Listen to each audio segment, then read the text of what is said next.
এবং লাইলাতুল কদরের উপরে যে বয়ান আমাদেরকে শুনাইতেছে, আমি চিন্তা করতেছি শায়েখের যতগুলো বক্তব্য আমরা এই 3 রাত শুনছি, মনে হয় লাইলাতুল কদরের উপরে আর কোনো নতুন কোনো কথা আছে কিনা। এটা আমার ব্যক্তিগতভাবে আমি পাই না যে নতুন কোনো কথা বলে এই মুহূর্তে আমাদের মাঝে লাইলাতুল কদরকে নিয়ে কিছু বলবো। হুজুর যে পরিমাণ তথ্য আমাদের সামনে উপস্থাপন করছে, আমি ইকবাল সাহেব সহ ওই কোনায় বসে বসে এই 2 দিন শুধু চিন্তা করতেছি যেই কথাগুলো হুজুর লাইলাতুল কদরকে নিয়ে আমাদেরকে শুনাইছে এবং এতেকাফ নিয়ে যে কথাগুলো শুনাইছে, এরপরে আমাদের খাজিনায় কিছু আছে কিনা। আমার কিছু নাই। আমি যে নতুন কিছু বলবো এমন কোনো পুঁজি অন্তত আমার মধ্যে নাই। তবে আমার মধ্যে এমন কিছু কথা আছে যে কথাগুলো আপনারা জানেন না। আমি লাইলাতুল কদরের দাওয়াত পাইতাম। কি পাইতাম? আমাকে দাওয়াত করা হইতো। তা আমি মোটামুটি একটা বয়ান প্রস্তুত করতাম, 10টায় শুরু করতাম, 11:30টায় শেষ করতাম। পরে হাদিয়ার টাকা নিয়ে বাড়িতে গিয়ে ঘুমাইতাম। এই ছিল আমাদের যুগে শবে কদর।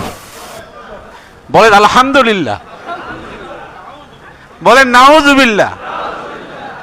দাওয়াত করা হতো সুন্নি বক্তাকে, মসজিদে মসজিদে কি করা হতো? দাওয়াত করা হতো।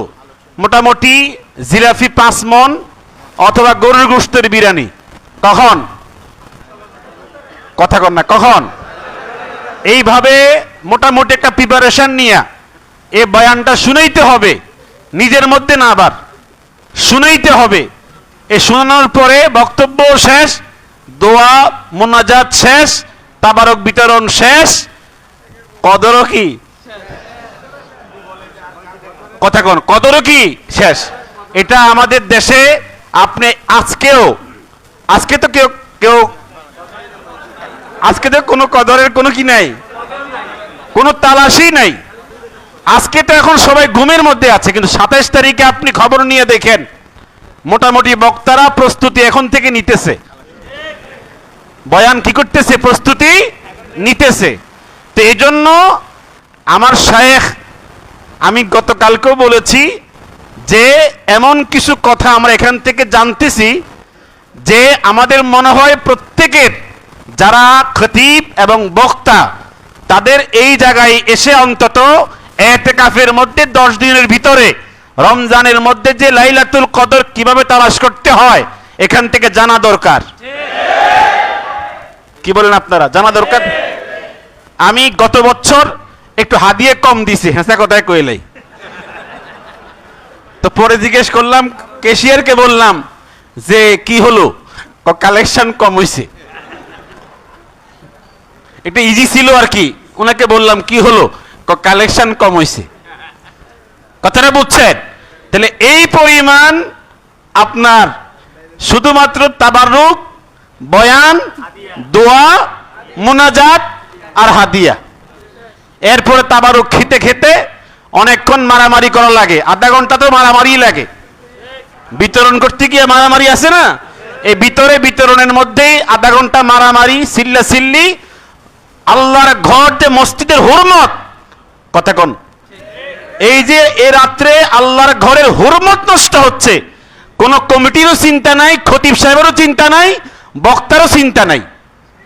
এইভাবে আমাদের মধ্যে আমরা দেখেছি। যাই হোক, আমরা যে কথা বলতে চেয়েছিলাম, নবীজি সাল্লাল্লাহু আলাইহি সাল্লাম যেহেতু সারা বছর কি করেছেন? ইতিকাফ করেছেন। কোন উদ্দেশ্যে?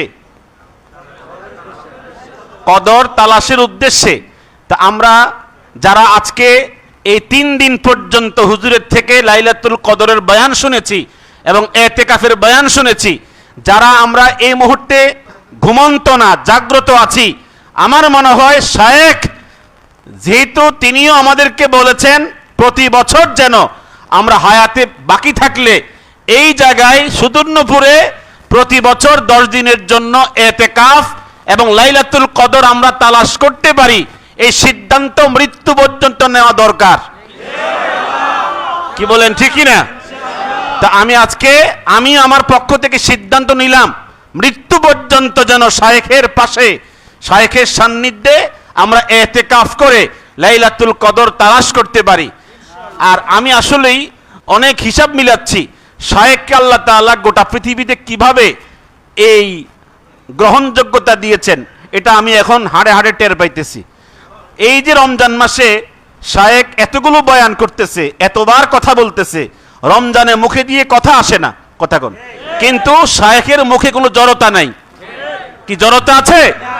আসরের পরে কথা বলে মুখে জড়তা নাই, জোহরের পরে কথা বলে মুখে জড়তা নাই, রাত্রে কথা বলে, দুপুরে কথা বলে, মুখে জড়তা নাই। কারণটা কি? আমার মনে হয় শায়েখকে আল্লাহ তাআলা এই মুহূর্তে গায়বী মদদ দান করতেছেন।